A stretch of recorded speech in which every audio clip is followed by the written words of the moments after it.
Dialog mengenai printing money memang banyak menimbulkan kontroversi, namun tetap harus kita perjuangkan. Yang seru adalah ada pejabat dan tim buzzer yang menganggap si Bosman ini menjebak pemerintah karena bisa seperti tahun 98 ketika dilakukan malah jadi hyperinflasi. Kita semua tahu bahwa menjadi pejabat di negara demokrasi harus siap ditantang dengan pemahaman yang lain, yang baru, yang mungkin lebih baik. Namun ketika ada yang mengatakan printing money, otaknya langsung ada kata inflasi dan mengatakan ini adalah menjebak pemerintah menjadi negara hiperinflasi. Siapapun yang bicara seperti itu berulang-ulang, pasti orang ini nggak pernah belajar ilmu ekonomi. Nggak segoblok itu ide printing money menghasilkan hyperinflasi kayak Venezuela. Naif benar sih ngomong begitu. Semua ada dalilnya, semua ada bukti yang telah dilakukan dan berjalan dengan baik. Kita ingetin ya, pada saat sebelum Perang Dunia Kedua, yang mana untuk membiayai Perang Dunia Kedua waktu itu, JMK, ekonom yang terkenal, saya nggak mau perpanjang nih kata-kata JMK, yang menjadi penghitung war cost atau cost accountingnya atas biaya perang, yang menjadi dasar Federal Reserve cetak uang,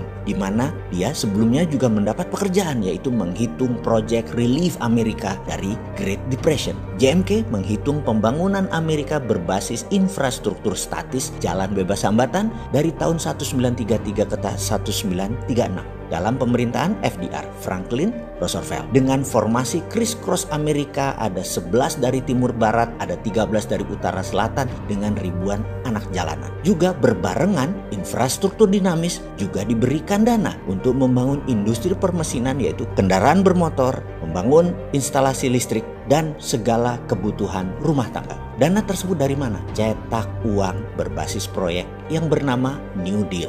Program ini memiliki moto 3R, Relief, Recovery, dan Reform. Fokus program ini diadakan untuk mengatasi pengangguran dan kemiskinan, kemudian pemulihan ekonomi ke level wajar, serta mengatur ulang sistem ekonomi agar depresi tidak kembali terulang. Dua peristiwa tadi, New Deal FDR untuk Amerika keluar dari depresi dan memenangkan Perang Dunia Kedua adalah strategi printing money. Oke, sekarang kita ke Amerika. Bosen deh lu bolak-balik ke Amerika. Tapi yang namanya belajar, ya nggak apa-apa juga. Tidak ada keunggulan di dunia ini. Yang ada hanya pengulangan, alias kalau mau unggul, maka ulangi.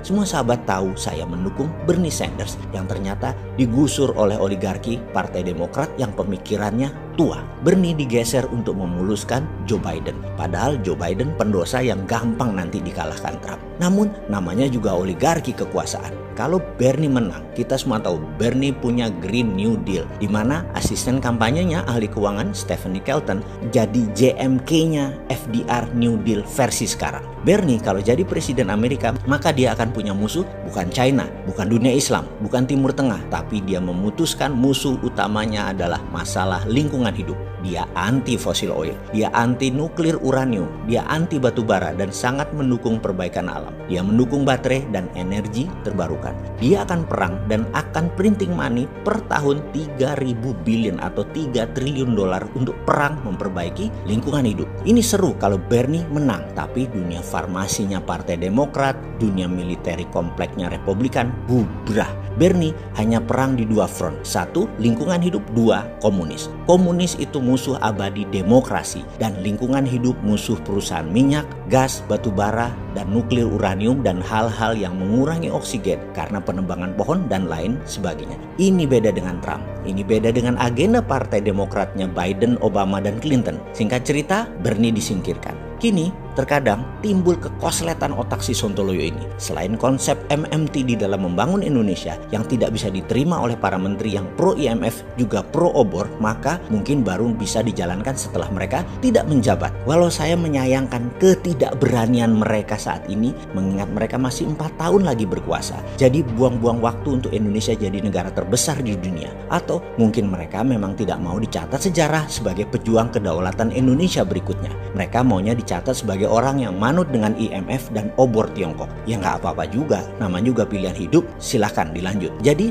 ada baiknya kita ambil itu program Green New Deal ala Indonesia. Kita akan printing money untuk membangun ala New Deal Amerika di tahun 33 dan 36 seperti Tiongkok tahun 1989 sampai 2009, ditambah kita adopsi Green New Deal Stephanie Kelton konsepnya. MMT adalah SWF, printing money, TINA, dan Tiara. Sekarang kita tambah Green MMT. Kita perang dengan perusak alam. Kita akan pimpin dunia untuk lingkungan hidup atau pro-life strategi. Ini pasti ditentang globalis cabal yang anti-life, tidak pro-life. Cabalis mendukung nuklir uranium, fosil oil, batu bara, dan merusak lingkungan lainnya termasuk perang bedil-bedilan. Mereka dukung itu. Indonesia harus ambil kendali. Saya ragu yang sekarang punya biji, tapi biarlah mereka mengerjakan apa yang mereka tahu dan apa yang mereka mau. Kita kerjakan apa yang bisa kita kerjakan untuk membuktikan konsep kita ini berjalan dengan baik. Jadi kembali ke printing money. Masih bilang inflasi, tak tutup endasmu.